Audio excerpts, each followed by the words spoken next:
네. 네, 아이고, 소개해 주셔서 감사합니다. 결국 그냥 고려대 약대에서 연구하고 있는 사람이라고 보시면 되겠습니다. 네, 여러분 만나 뵙게 돼서 너무 반갑고요. 뭐 아쉽게도 온라인으로 만나지만 또 언젠가는 또 오프라인에서도 뵙기를 희망을 합니다. 그러면 강의를 지금 바로 시작을 하면 될까요? 네, 알겠습니다. 화면 공유하겠습니다.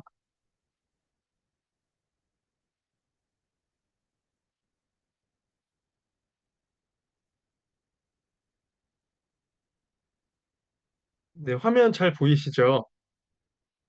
네, 제가 그 채팅을 확인을 할 수 없는 관계로 그냥 뭐 혹시 제가 어떤 걸 여쭤보면은 끄덕거리거나 뭐 오케이를 해주시면은 또 감사드리겠습니다.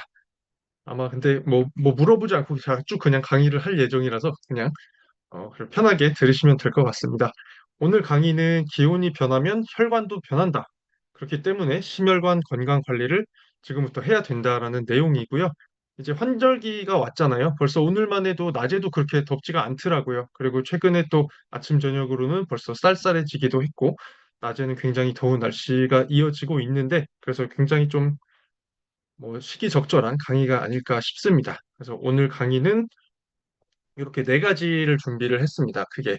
그래서 어떤 거냐면은 기온이 좀 변해가고 있는데 그게 어떤 양상을 보이고 있는지에 대해서 말씀을 드리고 그다음에 기온이 변할 때 우리 혈관은 또 어떻게 뭐 반응을 하는지에 대해서도 볼 것이고요.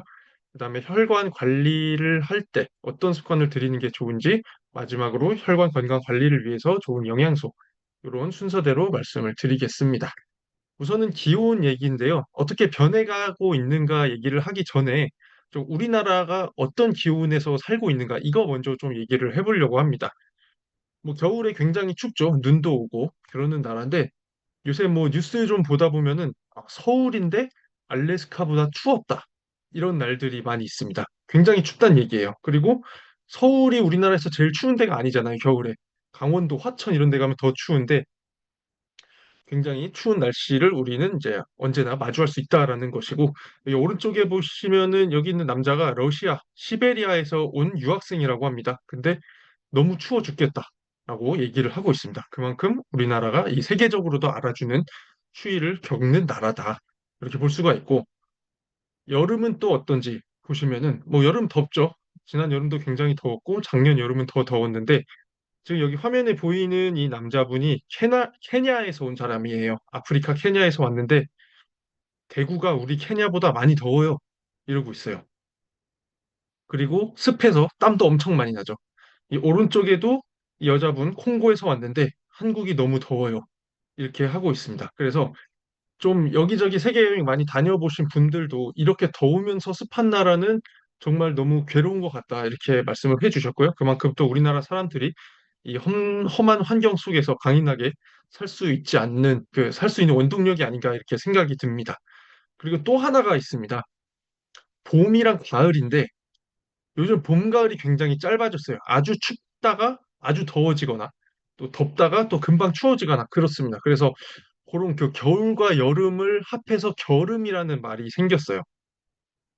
겨름 보시면은 여기 K-팝 데몬 헌터스라는 요새 굉장히 유명한 애니메이션이 있는데 여기서 한 장면을 보면은 요 사람은 지금 왼쪽에 있는 사람은 반팔을 입고 있는데 같은 장소에서 한 사람은 패딩을 입고 있어요. 아, 이런 나라가 어딨냐? 바로 우리나라죠. 우리나라 어떻습니까? 좀 여기 오른쪽 사진에서 보시면은 앞에 보이는 아저씨는 반팔 입고 있고 뒤에는 패딩을 입고 있습니다. 이게 현실적으로도 얼마든지 일어날 수 있는 이야기다라고 볼 수가 있고요. 지금 이 아저씨 보시면은 이렇게 얇은 자켓을 하나 걸치고 있어요. 이건 무슨 얘기냐? 아침에 집에서 나올 때는 좀 쌀쌀했는데 오후가 되니까 더워졌다. 뭐 이런 의미겠죠. 이 뒤에 계신 분은 그냥 원래 좀 추위를 잘 타시는 분인 것 같기도 하고 어쨌든 이게 다 굉장히 이게 일교차가 큰 날들을 보내고 있다라는 거를 뜻하기도 합니다. 그래서 우리 이제 곧 9월 중순 되고 10월 되면은 이런 풍경이 많이 보일 것 같습니다. 그래서 우리나라가 굉장히 여러 가지 그 날씨 환경에 처해지는 나라고 또 일교차가 큰 날이 많다. 이렇게 정리를 할 수 있을 것 같고요. 이제 실제로 기온 변화에 대해서 보겠습니다. 뭐 장기적인 관점에서 봤을 때 한 120년에 걸쳐서 지구의 온도가 실제로 1.62도 정도 올랐다고 합니다. 그러니까 1년에 한 0.01도 내지 0.02도 정도 올랐다라고 볼 수가 있고, 우리나라도 마찬가지로 100년 동안 1도에서 2도 정도 올랐다라고 볼 수가 있습니다. 그래서 이 장기적인 좀 상승 추세에 있다라는 거는 뭐 그냥 알아두시면 되고요. 우리가 중요하게 볼 거는 초단기적 변화입니다. 단기적 변화는 이제 여름과 겨울 이런 계절성 변화를 단기적 변화라고 본다면, 초단기적 변화가 바로 하루 안에서도 뭐 아침에는 뭐 영하 뭐 20도였다가 오후에는 막 30 몇 도 이렇게 되기도 하고, 여름에는 또 가을에 뭐 10월, 11월 이렇게 되면은 또 아침엔 서리가 꼈다가 오후에는 굉장히 더웠다가 이런 날씨가 있죠. 그래서 이런 날들이 이제 다가오고 있는데, 오른쪽에 있는 그림 보시면은 이 한 달 중에서 일교차가 10도가 넘는 날들이 많은 달들을 볼 수가 있어요. 그 중에서 이제 많은 달이 4월, 5월, 그리고 10월인데, 우리가 주의를 해야 되는 것은 덥다가 추워지는 계절의 일교차가 큰 10월, 이때를 좀 중요시 보는 게 좋겠다. 라고 기억을 하시면 되겠습니다. 그래서 여기까지 간단히 한번 말씀드린 거 정리해 보면은, 우리나라 사계절 있고 기온 변화가 굉장히 큰 편이고, 장기적으로는 기온이 상승하고 있는데, 단기적으로는 여름과 겨울 이런 계절적인 변화가 있고, 초단기적으로는 일교차가 있다. 그리고 우리나라는 또 한절기에 일교차가 굉장히 큰 나라 중에 하나고, 이런 상황에서 또 지금 시점이 또 우리 심혈관 건강에 관심을 한번 가져볼 좋은 시간이다. 이렇게 기억을 하시면 되겠습니다. 그래서 여기까지는 그냥 뭐 다 아시는 내용인데 한번 정리를 해본 거였고요. 오늘 주제가 왜 중요한지 뭐 말씀을 드린 거고, 네, 조금 본격적인 내용으로 들어가겠습니다. 그래서 기온이 이렇게 많이 왔다 갔다 하는데, 이거에 대해서 우리 몸이 어떻게 반응하는지를 한번 보겠습니다. 우리 몸이, 여러분, 우리가 정온 동물이라고 부르잖아요. 우리 그 체온이 크게 변하지 않는 동물이다. 그리고 양서류나 파충류 요런 애들은 변온 동물이라고 해서, 환경에서 온도 변화가 있으면은 걔네 몸도 체온이 변한다고 하는데, 우리는 그래도 체온을 한 35도에서 37도 정도로 유지를 하고 있다라고 해요. 근데 이게 우리 몸의 중앙부, 즉 이 몸통에서 흐르는 혈액의 온도가 이렇게 유지된다는 것이고, 뭐 손발은 차가워질 수가 있죠. 그래서 말초에 있는 혈액의 온도는 달라질 수 있다. 요거는 기억을 해주시면 좋고요.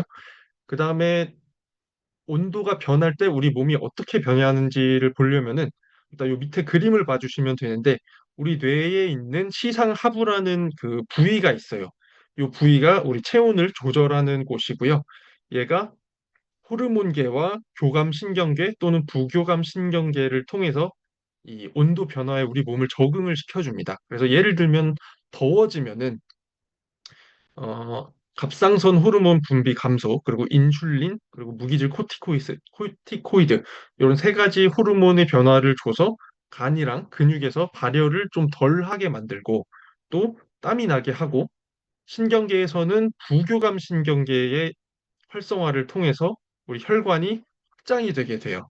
그래서 더운 여름날 놀이터나 아니면은 뭐 동물원 이런 데 가면은 꼬맹이들이 얼굴이 볼이 완전 뻘개진 채 이렇게 돌아다니는 걸 볼 수가 있어요. 그게 바로 이 피부 밑에 있는 혈관이 확장이 되었기 때문인데, 요 피부 밑에 혈관이 확장이 되면 그 안에서 혈액이 흐르면서 좀 열을 식혀주게끔 하라는 의미가 됩니다. 반대로 추울 때는 간이랑 근육에서 이 호르몬계를 통해서 간과 근육에서 좀 근육이 막 떨게 만들어서 발열을 시키게끔 해주기도 하고, 그리고 신경계를 통해서 혈관이 수축되게 합니다. 요건 아까랑 반대로 이 공기가 차가울 때 그 밑에 피부 안에 흐르는 혈액이 좀 이 열을 뺏기지 않게끔 하기 위해서 피부 쪽에서 혈액이 덜 흐르게 만들어 주는 거예요. 그렇기 때문에 이제 추워지면은 혈관이 수축이 된다. 이렇게 아시면 되고요. 조금 더 혈관에 대해서 자세히 보면은, 우선은 아까 추워졌을 때 수축이 된다 그랬잖아요. 그게 노르에피네프린이라는 그 신경 전달 물질이 있어요. 이게 이제 대표적인 거고, 뭐 뉴로펩타이드 Y 이런 것들이 있는데, 얘네가 분비가 되면서 혈액이 수축이 되는 거고요. 근데 혈액이 수축이 되다 보면은 그 안에 혈액이 지나가야 되는데, 이 좁은 데를 지나가려다 보니까 이 혈관 벽에 가해지는 압력이 높아지게 됩니다. 이거를 혈압이라고 하는데, 그래서 혈관이 수축이 되면 혈압이 높아질 수가 있다. 즉 추워질 때 혈압이 높아지는 위험에 처할 수가 있다라는 거 기억해 주시면 되고, 그다음에 더울 때는 반대로 이제 이완이 일어나게 되는데, 대표적인 물질이 산화질소, 영어로는 나이트릭 억사이드라고 하고 줄여서 NO라고 부릅니다. 그래서 얘가 분비가 되면서 우리 혈관이 이완이 되게 돼 있어요. 그리고 프로스타글란딘, 요거는 이제 염증이 있을 때 분비가 되는 물질인데, 우리 염증 있으면 뭐 붓고 빨개지고 이러잖아요. 그게 프로스타글란딘이라는 물질이 나와서 혈관이 이완돼서 그런 것이다. 요거까지는 뭐 기억해 주시면 좋을 것 같습니다. 혈관이 넓어지면서 글로 흘러 들어가는 혈류량이 많아지기 때문에 또 때에 따라서는 심장의 부하가 커질 수도 있다. 뭐 이렇게까지 알려두시면 좋을 것 같습니다. 그 다음에는 이제 혈관이 아니라 혈액 자체가 또 어떻게 변했는지를 볼 수가 있는데, 요 연구에서는 우리 체내에 있는 혈액이 아니라 혈액을 뽑아내서 온도를 좀 변화시켜서 이 혈액이 갖는 물리적 특성이 어떻게 변하는지를 본 거예요. 한마디로 좀 덥게 하거나 춥게 했을 때 혈액이 잘 흐르는지, 잘 못 흐르는지를 본 건데, 혈액 온도를 우리 체온인 36.5도에서 22도로 하락을 시켰더니 혈액의 점성이 상승했습니다. 점성이 상승했다는 건 끈적끈적해졌다는 얘기잖아요. 근데 혈관도 좁아지니까 혈액도 끈적끈적해지니까 혈액이 흐르기가 더 어려워진다라는 얘기가 되고요. 반대로 혈액 온도를 높인 경우에는 혈액 점성이 저하돼서 혈류 속도가 증가했다 그래요. 그래서 우리가 주의할 거는 갑자기 추워져서 혈액이 점성이 생기고 혈관이 좁아졌을 때 문제가 생길 수 있다라는 거를 다시 한번 생각해 볼 수가 있습니다. 그리고 우리가 아무리 정온 동물이지만 이제 손끝이나 발끝은 또 22도, 뭐 더 추울 때는 10도까지도 하락을 할 수 있으니까 뭐 말초부터 신경을 잘 써야 된다라고 생각을 해 주시면 되고요. 그 다음에 혈액의 변화 중에 온도랑 상관없지만 또 하나 알아두시면 좋은 게 바로 혈당과의 관계입니다. 혈당이 높으면은 이 피브리노겐이라는 게 뭐냐면 우리 혈액이 굳게 해주는 거예요. 우리가 뭐 상처가 났을 때 피브리노겐이 나와서 각지가 생기게끔 해주죠. 근데 만약에 상처도 없는데 우리 몸속에서 피브리노겐이 많이 나오면은 혈액이 점점 잘 흐르지 못하는 끈적끈적한 혈액으로 변할 수가 있습니다. 그렇기 때문에 혈당 관리도 잘 해주시는 게 좋겠다라는 거 기억해 주시면 되겠고요. 그러면은 뭐 우리 몸이 이렇게 온도 차에 따라서 혈액도 변하고 혈관도 변하는데 이게 정말 문제가 되느냐? 요거를 봐야겠죠. 문제가 되겠죠. 왜냐하면은 아까 말씀드렸다시피 혈압이 높아진다 그랬잖아요. 그런 문제도 있지만 실제로 그래서 뭐 일교차가 큰 날 병원을 더 많이 가나요? 이런 질문을 가지고 시행된 연구가 있습니다. 서울대에서 한 거고 9천 명을 대상으로 했는데 어떤 거냐면은 일교차가 섭씨 5도 이상인 날이 그렇지 않은 날에 비해서 뇌졸중이 뇌졸중으로 인해서 병원을 방문한 사람이 더 많았는가를 봤더니 9% 정도 상승을 했다고 하고요. 만약에 이런 날들이 3일 이상 연속으로 지속된다. 3일 연속으로 뭐 일교차가 5도 이상이었다. 그랬더니 그런 상황에서는 뇌졸중의 위험성이 67%나 상승하는 결과가 나왔습니다. 이게 뭐 100명 중에 갑자기 일교차가 5도 이상 되니까 9명이 뇌졸중이 왔다. 이게 아니라 한 100명 중에 원래는 한 1명 정도, 1% 정도가 뇌졸중에 걸렸었는데 9%가 상승했으니까 1.1명 정도가 걸릴 수 있다. 뭐 이런 얘기로 해석을 하시면 되겠습니다. 그래서 이 연구를 하신 연구진 분들은 온도 변화가 심하면은 심장 박동을 불규칙하게 만들고 또 뇌혈류로 가는 그러니까 뇌로 가는 혈류에 영향을 미쳤을 것으로 이제 분석을 하고 있습니다. 그래서 실제로 일교차가 큰 날은 좀 더 조심을 해야 된다. 이렇게 보시면 되고요. 아까 잠깐 보여드렸던 이 그래프에서 보시면은 10월에 일교차가 10도 이상인 날이 굉장히 많다고 했잖아요. 요 10월 달에 실제로 뇌졸중과 심근경색을 가진 환자들이 진료를 더 가장 많이 받았다. 이렇게 나와 있습니다. 그래서 이거는 이제 한 연구에서 어떤 실험을 통해서 보여지는 건 아니지만 우리가 이런 통계 자료를 조합을 해서 좀 유추를 할 수 있는 부분이다라고 볼 수가 있겠습니다. 그래서 다음 달 10월에 좀 잘 대비를 해주는 게 좋겠다. 그렇게 생각해 주시면 좋겠습니다. 그래서 지금 심근경색 뇌졸중 얘기를 했는데 이게 워낙 좀 중요한 질환이다 보니까 심혈관 질환 중에서 잠깐 한번 언급을 하고 지나가겠습니다. 이 심근경색이 뭐냐면은 우리가 심장이 근육으로 돼 있고 심장이 계속 뛰어야 되잖아요. 그러려면은 심장 자체에도 혈액이 공급이 돼야 돼요. 그걸 공급하는 게 관상동맥이라는 혈관인데 이게 막혀서 심장에 영양소가 전달이 되지 않으면 심장 근육이 멈추는 겁니다. 심정지. 결국 그 사망이 오는 거죠. 요거는 이제 딱 심근경색이 오면은 3시간 안에 치료를 해야 돼요. 그래서 골든타임이라는 용어가 여기서 생긴 겁니다. 그렇기 때문에 심근경색이 딱 온 거를 빨리 알아채는 게 중요한데 그 빨리 알아채기 위한 전조 증상을 알고 계시면 좋습니다.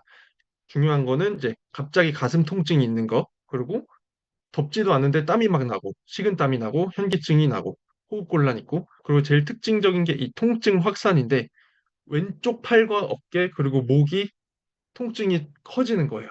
그래서 왼쪽의 팔과 어깨 쪽이 아프다. 그러면은 주변 사람들한테 야, 119 좀 불러라. 큰일 났다. 이러면서 딱 쉬시면 됩니다. 뭘 하려고 하지 마시고 바로 그냥 119 불러야 되고요. 뇌졸중은 이 뇌로 가는 혈액이 부족해지는 거예요. 혈관이 터졌거나 혈관이 막히거나 요것도 이제 뇌 손상에 이르는 질환이 될 수가 있는데 골든타임이 더 짧습니다. 2시간밖에 안 되고 요 뇌졸중을 빨리 알아차리려면은 이제 다음과 같은 증상에 대해서 알고 계셔야 되는데 제일 특이적인 거는 한쪽이 마비되는 거예요. 우리 몸이 뇌가 이렇게 우뇌와 좌뇌가 있잖아요. 두 개로 돼 있는데 보통은 뇌졸중은 한쪽 뇌에서 발생을 하기 때문에 그 문제가 발생한 뇌가 관장하는 신체의 부분, 그러니까 한쪽만 마비가 되는 거예요. 그래서 이런 경우에는 또 빨리 119를 부르실 필요가 있고요.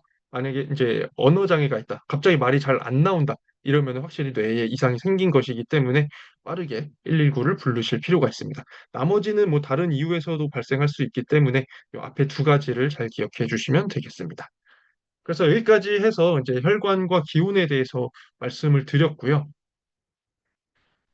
정리 한번 해보면은 기온 변화에 적응을 하기 위해서 우리 뇌에 있는 시상하부라는 부위가 신경계 그리고 호르몬계를 조절을 해서 근육과 혈관을 조절을 한다. 그렇게 함으로써 우리 몸이 적응을 할 수 있게 해준다라고 말씀을 드렸고요. 그다음에 기온이 낮아지는 경우에는 혈관이 수축이 되고 높아지는 경우에는 혈관을 이완을 시켜서 체온을 조절을 할 수가 있고 그렇기 때문에 혈관이 유연하게 반응하는 거 그리고 산화 질소라고 했죠. 아까 NO의 분비가 잘 되는 것이 중요하다라고 말씀드렸습니다. 그리고 추워질 때, 기온이 낮아질 때는 혈관이 수축돼서 혈압이 상승할 수가 있고 또 혈액이 끈적해지기 때문에 심장 부하가 또 커질 수 있다라고 했고요. 네, 마지막으로 통계 자료를 보면서 일교차가 높은 날이 많을 때 이제 심혈관 질환이 잘 발생한다. 10월이 그 달이다라고 말씀드렸습니다. 그래서 이제 조금 이 강의의 본론이죠. 어떻게 보면은 혈관 건강 관리를 위한 습관입니다. 우선은 쓰리고, 제가 항상 쓰리고라고 말하는데 그게 뭐냐면은 혈압, 혈당, 콜레스테롤이에요. 고혈압, 고혈당, 고콜레스테롤. 그래서 첫 번째로 혈압에 대한 말씀을 드릴 텐데 뭐 정의는 아까 잠깐 말씀을 드렸어요. 심장에서 혈액을 내보낼 때 혈관 벽에 미치는 압력이다. 그래서 우리가 주로 많이 좀 익숙하신 수치가 120에 80, 정상 혈압이 120에 80이고 140에 90을 넘으면은 고혈압이다. 이렇게 진단을 하고 있습니다. 우리가 항상 이 혈압 얘기를 할 때 단위 얘기를 안 하는데 워낙 이제 많이 얘기를 하는 거니까 단위를 한 번만 짚고 넘어가자면 여기 mmHg라고 쓰거든요. mm은 우리가 잘 아는 그 밀리미터, 센티미터, 밀리미터 할 때 밀리미터고 Hg는 수은의 원소 기호입니다. 그래서 수은 기둥을 1mm 올리는데 드는 압력이 1 mmHg. 영어로는 밀리미터 오브 머큐리라고 하는데 일단 뭐 이건 그냥 단위에 대한 부가적인 설명이었고요. 그래서 혹시 궁금해 하시는 분들 계실까 봐 말씀드렸습니다.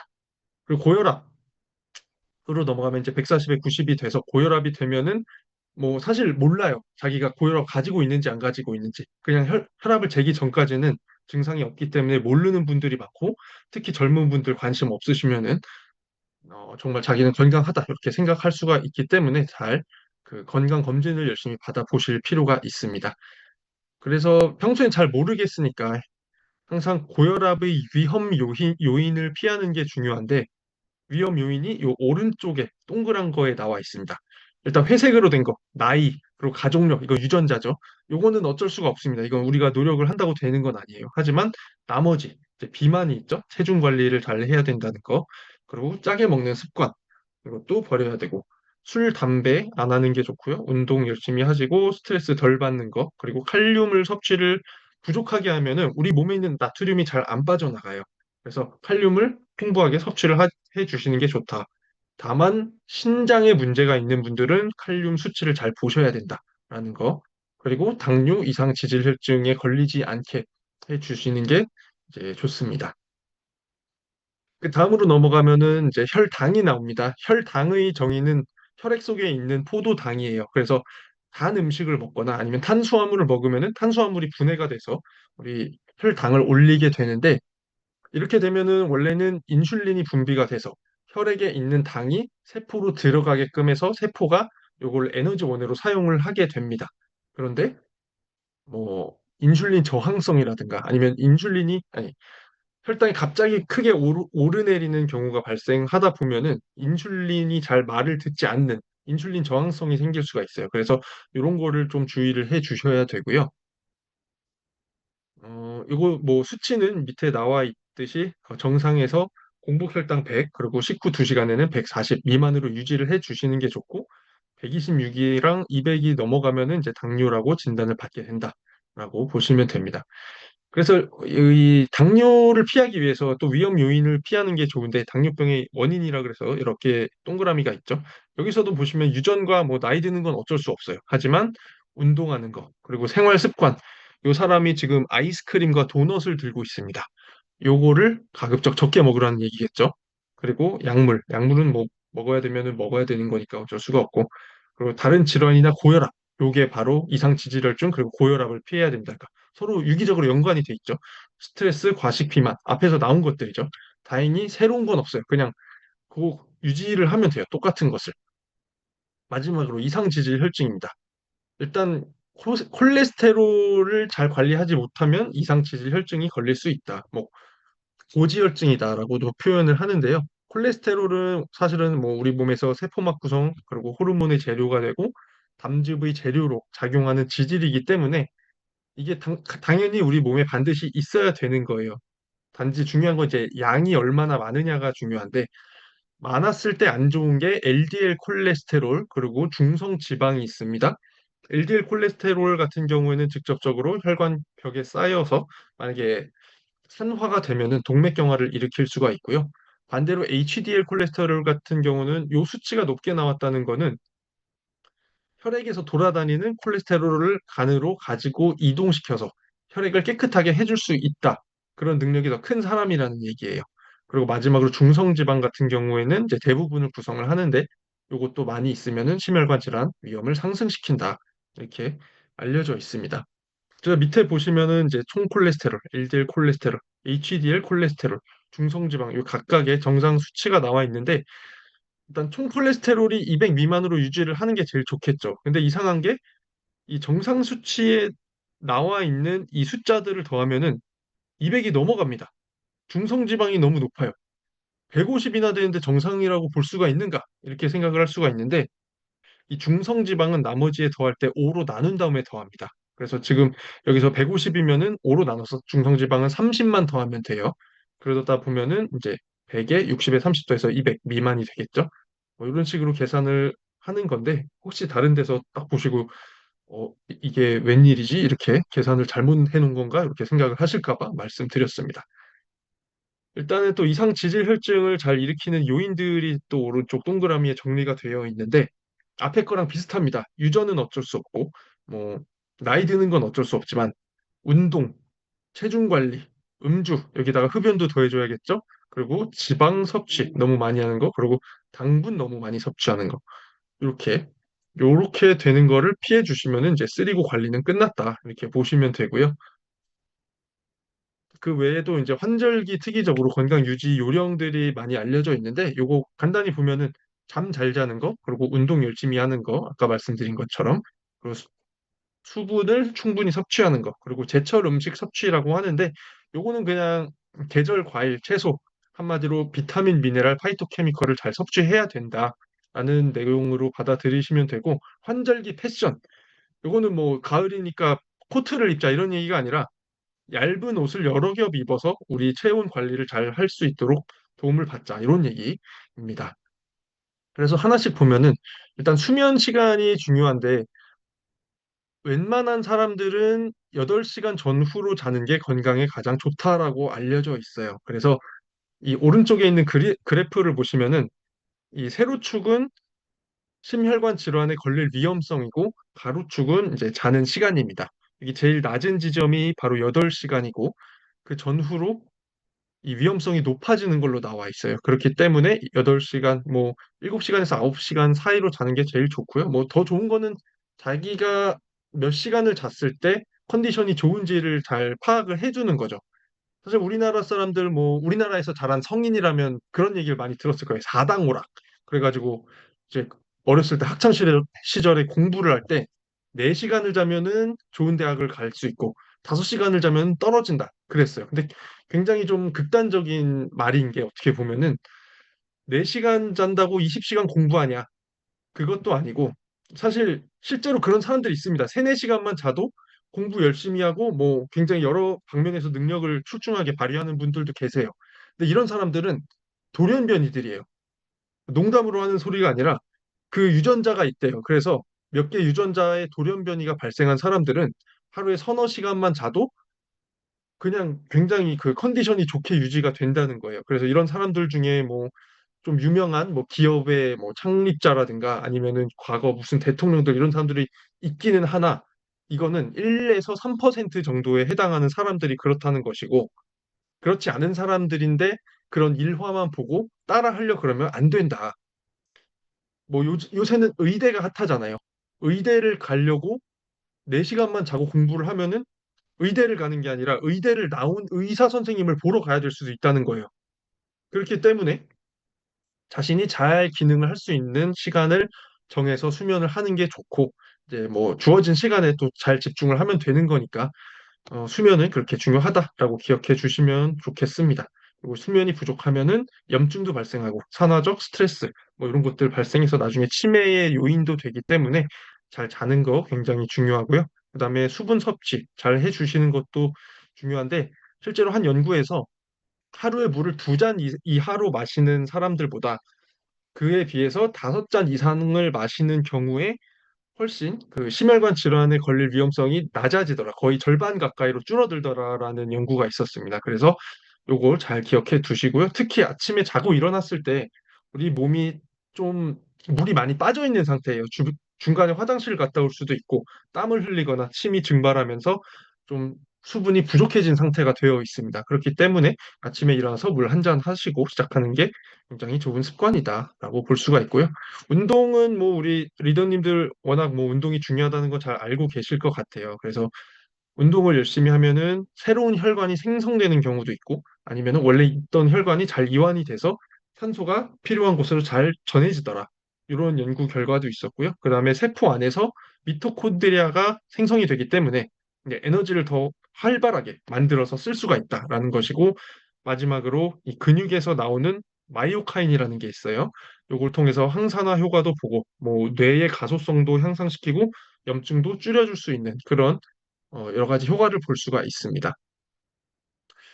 미리 준비된 질문 중에 하나가 혈관이 새로 생기는 이유가 뭔가요? 라는 질문을 주신 분이 있었어요. 근데 이게 운동을 해서 이렇게 바람직한 현상으로서 혈관이 생성될 수도 있고 아니면 암이 생겨서 혈관이 그쪽으로 영양소를 공급하게 해주는 이런 어떤 암세포의 하나의 생존 방식으로서 나타나는 경우도 있고 어떤 상처가 생겼을 때 거기가 회복되기 위해서 혈관이 새로 생성되는 경우도 있습니다. 그래서 그중에서 운동을 통하는 혈관 생성은 좀 바람직한 경우다라고 이해를 해주시면 되겠습니다.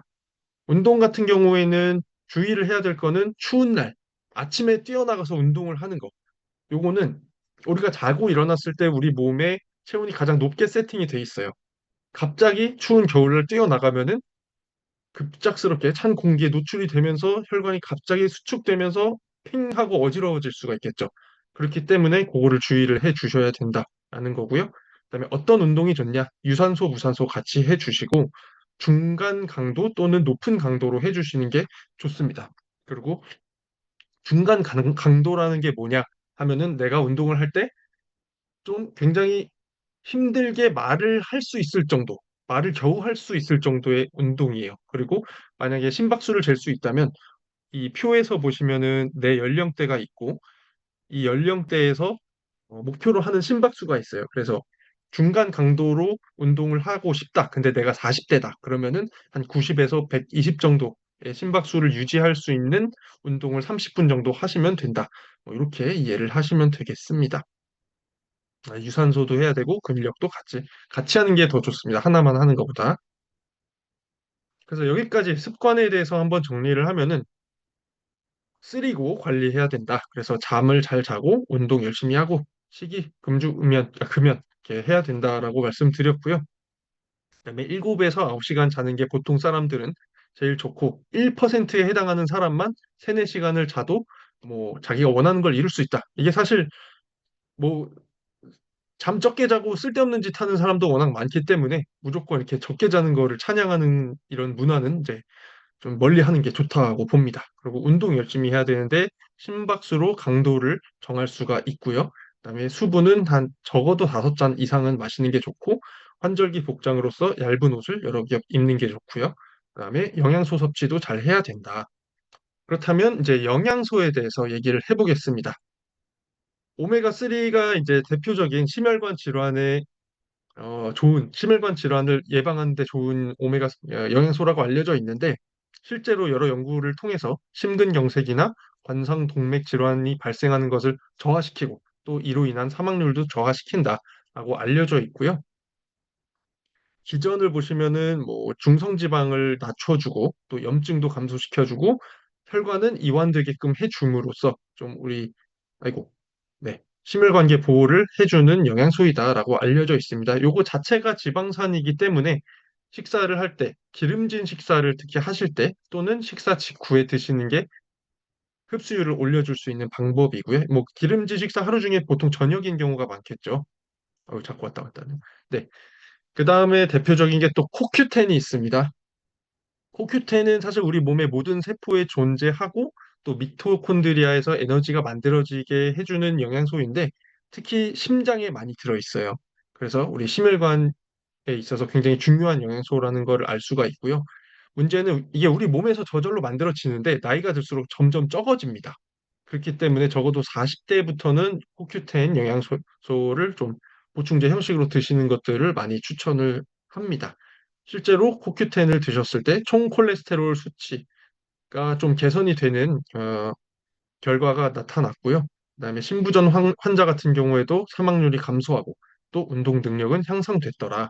그리고 혈관이 잘 이완되게 해줬더라라는 것이 좀 밝혀졌습니다. 이 오른쪽에 보시면 동물 실험에서 코큐텐을 줬더니 그 산화질소에 의한 혈관 이완이 더 잘 됐다. 이런 거를 보여주는 연구 결과고요. 이것도 지용성 영양소이기 때문에 기름진 식사를 하시고 나서 또는 뭐 식사 중에 같이 드시는 게 좀 더 효율성을 향상시키는 방법입니다. 오메가3랑 뭐 비슷하게 드시면 되겠죠? 그 다음에 이제 혈당에 대한 영양소입니다. 바나나 잎이 아니라 바나바 잎입니다. 바나바 잎 추출물. 성분명은 코로솔릭 애시드라고 하는 건데요. 얘가 해주는 게 뭐냐면은 우리가 어떤 뭐 당을 높이는 음식을 먹었을 때 그 당이 일단은 혈액으로 흡수가 되는 거를 막아주고, 그러니까 우리 몸에 들어오는 거를 막아주는 게 하나가 있고, 또 하나는 간이 새로 신생 혈당을 만드는 과정을 또 막아주는 게 있어요.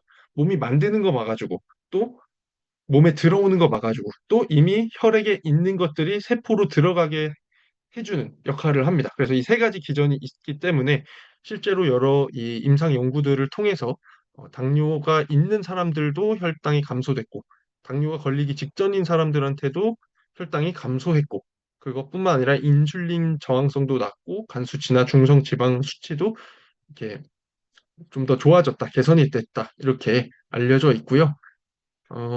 이 바나바잎 추출물 제품도 여러 가지가 시중에 나와 있는데 하나의 기준으로서 볼 수 있는 게 크롬이라는 미네랄이 얼만큼 들어있냐를 또 볼 수가 있어요.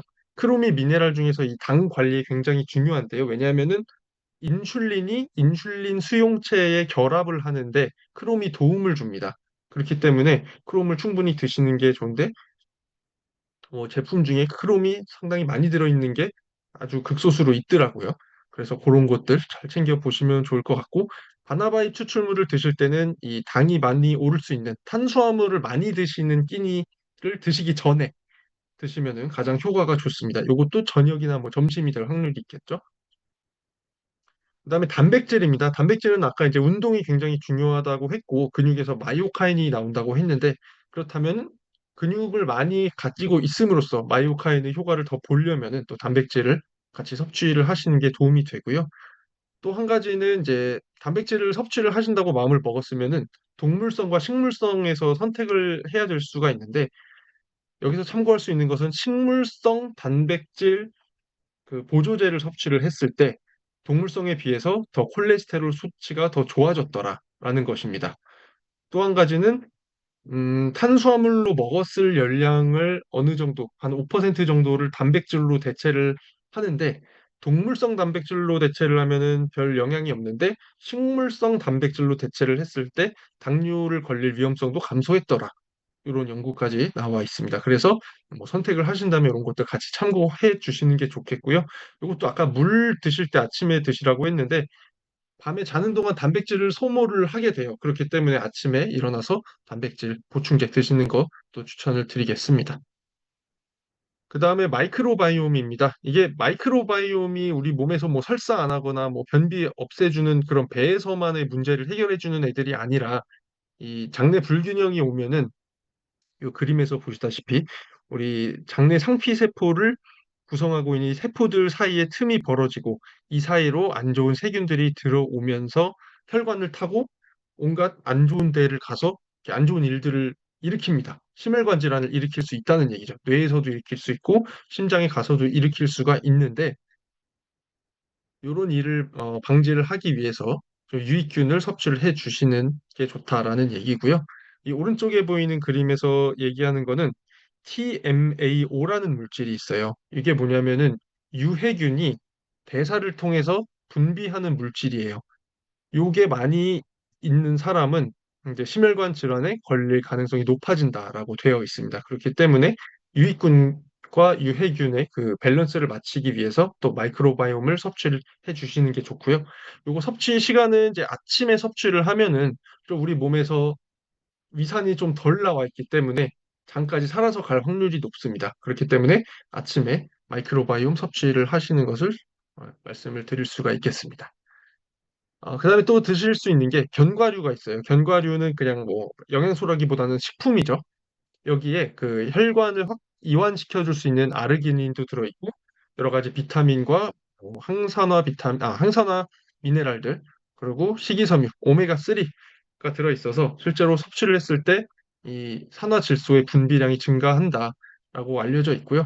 그중에서도 뭐 브라질넛 같은 경우는 항산화 미네랄인 셀레늄이 굉장히 많이 들어있어서 하루에 한 알만 먹어도 충분하다 이렇게 되어 있고, 호두를 섭취할 때 좀 콜레스테롤 수치가 개선이 되었더라라는 연구도 있고요. 심혈관 질환 발생률 그리고 사망률도 감소했다. 이렇게 알려져 있습니다. 해당 연구 내용이 바로 오른쪽에 있는 표에 정리가 되어 있는 것이고요. 요 밑에 있는 그림은 뭐냐면은 견과류를 잘 드셨을 때 고혈압 그리고 비만, 고콜레스테롤 혈증, 이상지질 혈증, 그리고 당뇨 이런 것들을 좀 예방하는 위험성을 줄여주는 효과가 나타났다라는 연구 결과입니다. 그리고 또 한 가지는 이제 견과류 드실 때 베리류랑 같이 드시면은 더 좋습니다. 베리류에 있는 항산화 성분 그리고 파이토케미컬들과 함께 시너지 효과를 일으키기 때문에 항상 이제 베리랑 먹으면 베리굿이다 이렇게 얘기를 제가 농담 삼아 많이 합니다. 그 다음은 좀 굉장히 여러 가지 뭐 비타민과 미네랄과 파이토케미컬을 다 같이 많이 섭취를 해야 된다라는 내용인데, 그냥 이 그림에서는 대표적인 항산화 영양소인 비타민 C와 E 가져왔습니다. 비타민 C를 하루에 100mg 이상만 잘 섭취를 해도 좀 부족하게 섭취하는 사람에 비해서 뇌졸중 위험성을 8%, 그리고 심혈관 질환 발생률 11% 감소했다더라라는 연구 결과가 있고요. 100mg 이상을 섭취했을 때는 이 그림에서 보시다시피 그렇게 많이 더 감소하진 않아요. 그래서 뭐 아주 많이 비타민 C를 먹는 게 좋다라는 내용은 여기서는 적어도 좀 신빙성은 없습니다. 적어도 그래도 100mg 이상은 드시는 게 좋다라고 말씀드릴 수 있고, 또 심박출량도 향상시켜 주고요. 비타민 E 같은 경우는 이 지용성 비타민이죠. 항산화, 항염, 세포막 구조 안정화 이런 그 기능이 있어가지고 실제로 당뇨 환자분들을 모아다 놓고 비타민 E를 먹은 사람과 안 먹은 사람을 비교를 해봤어요.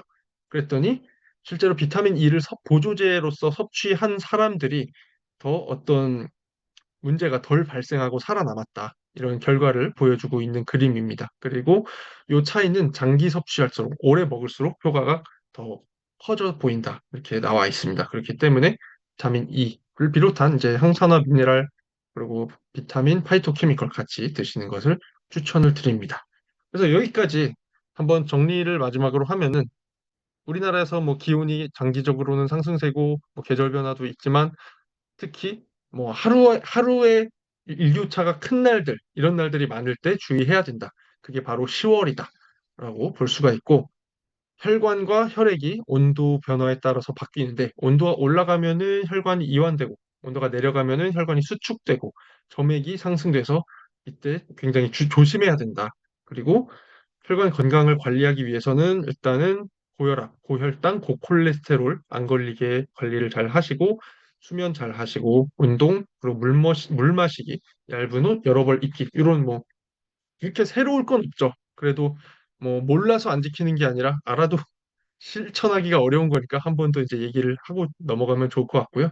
영양소는 아침에는 물, 마이크로바이옴, 단백질 섭취하는 게 좋다라고 말씀드렸고, 그다음에 오후에 뭐 운동도 오후에 하시고 간식으로 견과류, 베리랑 같이 견과류 한번 드셔주시고 또 저녁에 기름지고 탄수화물 많은 식사를 하시기 전에 바나바잎 추출물 하나 드시고 그다음에 기름진 식사 중간에 또는 식사 이후에 오메가3랑 코큐텐 드시고 그렇게 하면은 뭐 오늘 말씀드린 영양소는 다 커버가 됐다라고 생각이 되고요. 그다음에 비타민, 미네랄, 파이토케미컬은 그냥 아침, 점심, 저녁 뭐 식사를 통해서 꾸준히 공급이 되게끔 해 주시는 게 좋습니다. 요것도 여러 가지 영양제로서 제품들이 많이 나와 있는데 하나의 힌트를 드리자면은 그래도 뭐 임상적인 어떤 뒷받침되는 근거가 존재하는 그런 제품도 드물게 있어요. 그런 것들 하나의 기준으로 생각해 보시면은 좋을 것 같습니다. 그래서 여기까지가 오늘 제가 준비한 강의였고요. 어, 질문지를 조금 미리 준비를 해봤습니다. 그래서 이거에 대해서 좀 제가 여러 가지 많은 질문을 받았지만 너무 대답하기가 복잡하거나 그런 것들은 어쩔 수 없이 좀 제외를 시켰고 또 너무 좀 퍼스널한 것, 너무 이 개인의 하나의 케이스에 대한 질문들은 또 대답을 하기가 어려워서 좀 빼놨고요. 그래서 웬만한 거 다 대답을 해 드리려고 했는데 이렇게 좀 추려봤습니다. 그래서 기온이 변하면 혈압도 변할 수 있나요? 있다고 말씀을 드렸었죠. 그리고 겨울 아침에 일찍 운동을 하지 말라고 하는 이유가 뭘까요? 이것도 아까 잠깐 말씀드렸습니다. 딱 일어났을 때 내 체온이 높게 세팅이 돼 있는데 갑자기 찬 공기를 맞닥뜨리면 안 된다. 그래서 가급적이면은 오후나 저녁에 운동하시는 거를 추천을 드리고 나는 아침에밖에 운동을 할 시간이 안 된다. 그러시면은 실내에서 하는 운동 그리고 만약에 밖에를 나가야 된다. 그러면은 좀 옷을 잘 껴 입어서 체온 변화가 크지 않게끔 준비를 해 주시는 게 좋겠다라고 생각을 해 보시고요. 그 다음 질문도 사실은 똑같습니다. 저혈압 있는 사람 아침 운동, 저녁 운동 언제가 더 좋은가요? 저녁이 더 좋겠죠. 뭐 아침에 하더라도 실내에서 하면 별로 상관은 없을 것 같고요. 그리고 심혈관 질환자에게 좋은 음식과 운동은 무엇인가요? 이것도 사실 오늘 강의에서 전반적으로 쭉 했던 내용에서 크게 벗어나지 않습니다. 그래서 뭐 여러 가지 음식들 있었죠. 오메가3, 코큐텐, 뭐 비타민, 미네랄, 그리고 뭐 바나바, 잎 추출물 이런 것들, 견과류 이런 것들 말씀을 드렸고 운동도 유산소, 무산소를 다 해야 되는 거. 제일 좋은 운동은 내가 좋아해서 열심히 할 수 있는 운동입니다. 뭐 갑자기 막 골프를 치라 그런다거나 어떤 이상한 특정 종목을 얘기하는 거는 바람직하지 않습니다. 결국은 심박수를 유지하는 게 중요한 것이고요. 또 자기가 좋아해야지 또 열심히 하니까 그렇게 생각을 해 주시면 되고요. 그다음에 같은 심혈관 약을 오래 복용하면 심혈관에 문제가 없을까요? 예, 요게 이제 약에 대한 얘기를 잠깐 또 해드리자면 일단은 웬만하면은 이 심혈관 약은 처방을 받아서 드시는 약이잖아요. 일단 의사 선생님들이 대부분은 좀 역사가 오래되고 좀 안전성에 대한 근거가 많이 쌓여 있는 약들을 먼저 처방을 해서 먹기 시작을 합니다. 그리고 문제가 생기면은 금방 바꿀 수가 있고 아닌 경우에는 이제 그 약을 쭉 복용을 하는 거예요, 일반적으로. 그렇기 때문에 뭐 오래 복용하는 것이 안 복용하는 것보단 심혈관에 더 낫기 때문에 그렇게 하는 것이고 오래 복용하다 보면은 문제가 생길 수도 있겠죠. 그런 경우에는 또 의사 선생님에 가셔서 이런 문제가 좀 생기고 있습니다 하면은 조금 바꿔주실 수는 있어요. 심혈관 질환 의약품이 여러 가지 기존으로 개발이 되어 있기 때문에 이제 선택의 폭은 다양하니까 일단은 처방을 해 주시고 지금 이걸 내가 먹으면서 문제가 없다 이러면은 그냥 계속 드시는 걸 저는 추천을 드리겠습니다. 그리고 고혈압약 한번 먹기 시작하면은 혈압이 떨어져도 계속 먹어야 되나요? 일단 한 번 먹기 시작하는 걸 두려워하는 분들이 계세요. 제 친구도 야, 혈압약 먹으면 평생 먹어야 되잖아. 이렇게 말을 하는데 이건 혈압약을 먹었기 때문에 평생 먹어야 되는 게 아니라 혈압이 높기 때문에 평생 먹어야 되는 겁니다. 그런데 일단은 그 생각을 먼저 해주시는 게 좋고요. 혈압이 떨어져도 계속 먹어야 하나요? 그랬는데 이게 혈압약을 먹었으니까 혈압이 떨어진 걸 거예요. 그래서 혈압약이 없이도 내가 막 생활 습관이 크게 개선이 됐다. 예전에는 뭐 이것저것 많이 먹고 뭐 운동도 안 하고 그랬는데 이제는 정말 습관을 잘 지킨다. 그런 상태에서는 좀 그런 상태에서 혈압이 많이 내려간 것 같다. 그러면은 이제 의사 선생님들이랑 얘기를 해서 처방량을 조금 줄여보는 방식으로 접근을 해 보시는 게 좋습니다. 갑자기 나 이제 혈압 내려갔으니까 안 먹어도 될 것 같아. 이러면은 약을 끊었기 때문에 다시 도로 올라갈 수가 있어요. 그래서 이제 생활 습관이 충분히 개선이 되고 뭐 생활 습관만으로도 조절을 할 수 있을 것 같다. 요럴 때 이제 약을 먹는 거를 좀 어떻게 변화를 시켜줄 수 있다라고 말씀을 드리는 거고요. 그 다음에 오메가3 최대 용량은 어떻게 되나요? 그러셨는데 일반적으로 3,000mg 또는 4,000mg을 얘기를 많이 합니다. 일단 3, 4,000mg은 이제 3, 4g이죠. 뭐 통상적으로 제품으로 나오는 게 600mg에서 뭐 1200mg, 2000g 요 정도까지 뭐 하루에 드시라라고 하기는 하는데 여기서 좀 몇 알 더 먹으면 그냥 3000mg, 4000mg 이렇게 될 수가 있어요. 근데 요 상한량을 두는 이유는 일단 오메가3가 아까 잠깐 보셨겠지만 혈액이 잘 흐르게 해주는 효과가 있습니다. 그래서 혹시 상처가 났을 때 아니면은 혈액의 응고 작용이 필요한 경우임에도 불구하고 오메가3를 많이 먹은 것 때문에 너무 이게 잘 흘러버린다. 이런 거를 우려를 해서 좀 3, 4,000mg까지만 먹는 걸로 하자라고 얘기를 하고 있습니다. 왜냐하면 오메가3를 복용함으로써 섭취를 함으로써 누릴 수 있는 효과는 그 정도 범위 안에서는 다 나타나기 때문이에요. 그러니까 더 많이 먹는다고 더 큰 이익을 보지는 않는다. 그런 이제 선이라고 볼 수가 있습니다. 그리고 이 코엔자인 Q10을 정량보다 적게 드셔도 어지러움증이 오는 원인은 뭔가요? 라고 이제 질문 주신 분이 있는데 이거는 어떻게 보면은 어떤 분이 이렇게 드셨는데 어지러워 하시더라 이런 얘기예요. 그래서 하나의 사례일 수는 있는데 이거를 제가 가지고 온 이유는 일단 코엔자임 Q10이라는 그 영양소의 특성과 연결지어서 생각해 볼 수 있는 부분이 있기 때문입니다. 무슨 얘기냐면은 코엔자임 Q10은 아까 제가 잠깐 말씀을 드렸지만 어, 그 혈관이 잘 이완되도록 해주는 효과가 있어요. 그 말은 혈압이 낮아질 수 있게끔 도움을 줄 수 있다는 얘기가 되고요. 그런 경우에 일단 적게 드셔도 어지럼증이 온다. 이 말은 지금 이 질문을 해주신 분도 성인이겠지만 이 높임말을 씀으로써 더 나이가 있으신 성인을 의미를 한 것 같아요. 제 생각엔. 제가 왜 이 소리를 하냐면 아마도 이분은 이미 혈압약, 고혈압 약을 드셔서 혈압을 낮추는 약을 드시고 계셨을 수도 있다라는 거예요. 그러면은 혈압을 낮춰주는 약과 영양소를 다 같이 드시고 계신 거죠. 어떻게 보면은. 그렇기 때문에 어지러움이 있을 수 있다.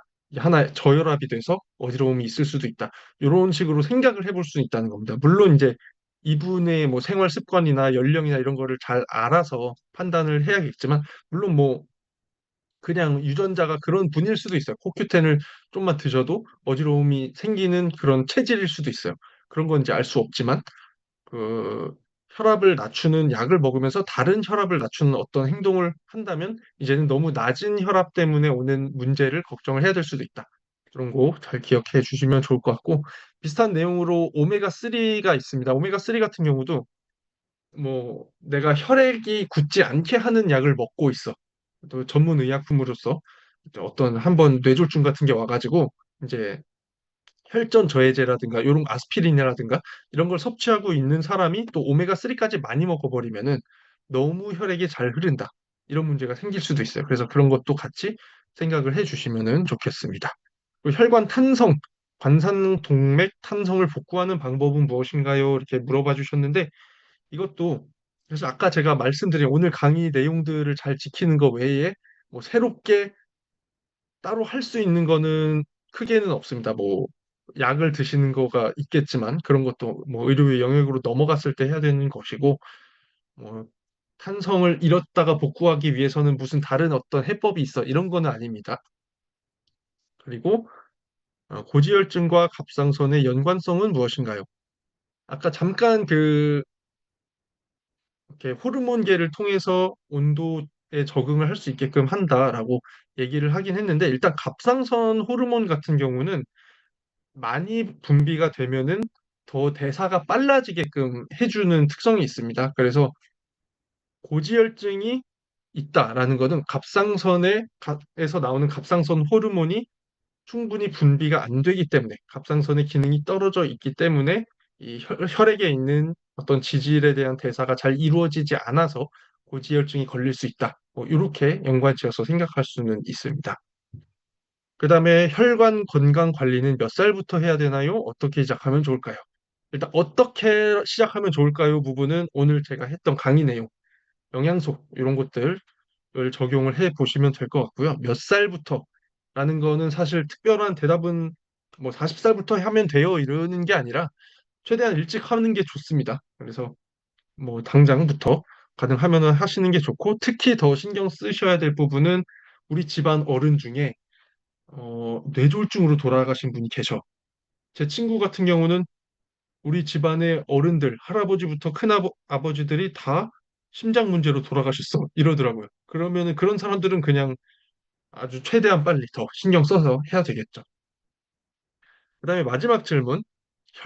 커피가 혈관 건강에 미치는 영향은 무엇인가요? 라는 질문인데, 커피는 일단은 기본적으로 300에서 400mg까지의 카페인은 우리가 마실 수 있다라고 되어 있어요. 그러니까 400mg을 넘어가는 커피로 치면 한 너댓 잔 정도 이상을 마셔버리게 되면은 카페인을 너무 많이 마시게 되는 거예요. 그렇게 되면은 우리 몸의 대사가 빨라지고 그러면서 좀 심혈관 질환에 좀 큰 부하가 걸리게 됩니다. 그렇기 때문에 그러니까 혈관에 부하가 걸리게 되기 때문에 서너 잔 이상을 마시는 것은 좋지 않고요. 반면에 좀 적정량의 커피를 드시면은 그 안에 있는 폴리페놀이라든가 여러 가지 파이토케미컬들이 있기 때문에 또 혈관 건강에는 오히려 좋은 영향을 미친다라고 알려져 있습니다. 또 한 가지는 팁을 드리자면은 카페인을 많이 마시는 게 두렵다. 그러나 커피의 향이 좋고 커피를 먹음으로써 내가 얻을 수 있는 어떤 이점들을 원한다면 이제 디카페인 커피 있잖아요. 그래서 그것들 마시는 것도 하나의 방법이 될 수 있고, 또 더 중요한 거는 내 체질이 만약에 커피를 반잔밖에 안 마셨는데도 불구하고 심장이 굉장히 벌렁벌렁 거린다. 그런 사람들이 꽤 있거든요. 그런 분들은 이제 안 마시고 그냥 뭐 디카페인 커피를 드시는 것을 좀 추천을 드려야 될 것 같습니다. 그래서 이 정도면은 아마 그 여러 질의에 대한 대답이 됐을 거라고 생각을 합니다. 그래서 제가 준비한 건 여기까지고요. 혹시 오늘 강의 들으면서 좀 생긴 질문이 있으신 분이 있을까요? 네, 제가 지금, 네, 채팅창 네, 오픈해놨습니다. 한 세 개 정도만 선별하셔서 답변 주시면 좋을 것 같습니다. 네. 어, 일단은 김정민 님께서 뭔가 길게 적어주셨는데 의약품의 경우 성분명 처방에 대해 긍정적인 측면이 많지만 영양제는 합성 제품이 더 우수하다고 판단할 가능성이 있습니다. 합성, 천연, 비타민 C, 네, 천연 몸보신이 함유 광고가 가능하며 소비자는 실제 효능을 판단하기가 어렵습니다. 그렇죠. 미네랄 파이토케미컬이 들었는지 아닌지 판단 불가. 일단은 요거는 그 미네랄 파이토케미컬 같은 경우는 파이토케미컬은 몰라도 미네랄이 만약에 들어있다면은 들어있는 미네랄의 함량이 적혀 있을 거예요. 이게 유효한 양의 미네랄이 들어있다면 이거는 적게 돼 있습니다. 그리고 제품을 만들어 파는 사람도 자기가 넣은 거는 당연히 마케팅을 위해서라도 적을 거예요. 적고 싶을 거예요. 그렇기 때문에 일단 이런 미네랄은 잘 적혀 있는지 보시면 되고요. 파이토케미컬의 양은 아마 적혀 있는 게 잘 없을 거예요. 근데 대신에 어떠한 원료를 사용을 했다. 요걸로서 좀 판단을 어느 정도는 할 수가 있습니다. 그리고 합성 비타민과 천연 비타민 요것도 이제 얘기가 나왔으니까 말씀을 드리자면은 비타민 C가 합성을 해서 천연에 있는 비타민 C와 똑같이 만들 수가 있어요. 분자가 완전히 똑같이 만드는 게 가능은 한데 그럼에도 불구하고 천연 비타민이라고 하면서 어떤 원료를 통해서 추출해낸 비타민 C입니다라고 하는 게 더 효과가 있는 경우가 많은데 그 이유가 뭐냐면은 여기는 그 원료가 가지고 있는 다른 파이토케미컬들이 같이 들어있기 때문이에요. 그래서 요 파이토케미컬이 같이 있는 것이 굉장히 중요하다라는 것까지 네, 기억을 해 주시면 될 것 같습니다. 그리고 네, 커피에 계피가루를 넣어서 마셔도 좋습니다라고 말씀해 주셨습니다. 감사합니다. 그리고 글리코다운은 반감기가 있나요? 그러니까 이 글리코다운이라는 게 아까 코르솔릭 애시드가 들어가 있는 제품 중에 하나일 거라고 제가 추측을 해야 되는 상황인데 반감기는 모든 의약품에는 있습니다. 의약품이나 뭐 제품에는 다 당연히 우리 몸에서 대사가 되기 때문에 반감기가 있고, 반감기가 있기 때문에 이제 하루에 한 번씩 드셔라. 아니면은 반감기가 더 짧은 경우에는 뭐 하루 세 번, 식후 30분 이런 얘기가 있잖아요. 그게 다 반감기와 관련된 거예요. 우리 그러니까 혈액에 있는 그 성분의 농도를 유지하기 위해서 이 반감기를 고려해서 얼마나 자주 드세요라고 이게 안내가 되고 있는 겁니다. 그래서 반감기를 고려해서 하루에 한 번 드시면 된다. 이렇게 생각을 해주시면 되겠습니다. 대두 단백을 먹으면 배가 나올 수 있다고 하는데 어떤 이유일까요? 요거는 제가 잘 모르는 부분입니다. 아마 대두 단백만 먹었기 때문이지 않지 않을까. 다른 무언가를 함께 드시지 않았을까 이런 생각이 드는데 이거는 제가 따로 어떻게 잘 알 수 없는 부분인 것 같습니다. 그리고 왜냐하면 배 나오는 이유가 굉장히 여러 가지가 있기 때문에 우리가 살면서 그렇게 생각을 해야 될 것 같고 LDL 정상이고 HDL 수치 높고 토탈이 높은 경우에는 이거는 특별히 관리를 이게 토탈이 높다는 거는 사실 HDL 수치가 높아서 토탈 콜레스테롤이 높아지는데 기여하는 거는 그렇게 크지는 않을 거예요. HDL 수치는 뭐 40에서 60 이 정도이지 뭐 토탈에 크게 기여할 만큼 문제가 생기는 거는 아마 중성지방일 겁니다. 근데 중성지방이 일단 숫자가 크기 때문에 뭐 LDL이 제일 크긴 하지만 그래서 LDL 수치가 정상이어도 더 낮추는 거는 좋은 일이고요. 그리고 중성지방이 또 어느 정도 수치가 됐냐 이거를 보시고 아까 제가 하나 말씀드린 게 오메가3 같은 경우가 식약처에서 중성지방의 수치를 낮춰준다라고 알려져 있습니다. 그렇게 건강기능식품으로서 기능성을 인정을 했습니다. 그래서 오메가3 아니면 견과류 이런 것들 잘 드시는 거 또 생각해 보시면 될 것 같아요. 그리고 지방을 너무 많이 안 먹는 거, 포화지방을 많이 안 먹는 거, 이것도 이제 신경 써 주시면 될 것 같습니다. 이게 질문이 굉장히 이거 아이고 시간이 없어서 이거 어떻게 마지막으로 그러면은 하나만 그냥 바로 이 폐경 후 콜레스테롤 수치 질문 주셨는데 일단 폐경이 되면은 우리가 에스트로겐이 사실 콜레스테롤 수치를 좀 개선해주는 효과를 가지고 있어요. 우리 호르몬 중에서 에스트로겐이 그래서 심혈관계를 보호해주는 역할을 하는데 폐경이 왔다. 그러면은 요거는 더 이상 이 보호 효과가 떨어졌다라는 것을 의미를 합니다. 그렇기 때문에 폐경 후에 콜레스테롤 수치가 높아지시는 분들이 굉장히 많이 있는데 만약에 식습관, 영양제, 뭐 운동 이런 거를 해 보셔서 어느 정도 낮춰 보시고 그럼에도 좀 충분히 낮아지지 않는다. 그러면은 이제 의약품이 필요해질 수는 있습니다. 그래서 좀 서서히 접근하시는 방식으로 시도를 해 보시면은 좋을 것 같습니다. 네, 감사합니다, 교수님. 늦은 밤까지 함께 해주셔서 너무 감사드리고요. 지금 끝까지 참석해 주시는 분이 굉장히 많습니다. 그래서 오늘도 많은 분들이 함께 해주셨는데요. 우리 교수님께 감사의 마음을 담아서 우리 링크로 보내드린 설문 좀 부탁드리고요. 그리고 다음 주에는 오재훈 부장의 창업가 리더십부터 이어온 아메이의 철학과 가치 강의가 진행됩니다. 많은 참석 부탁드리면서 오늘 강의는 마무리하도록 하겠습니다. 교수님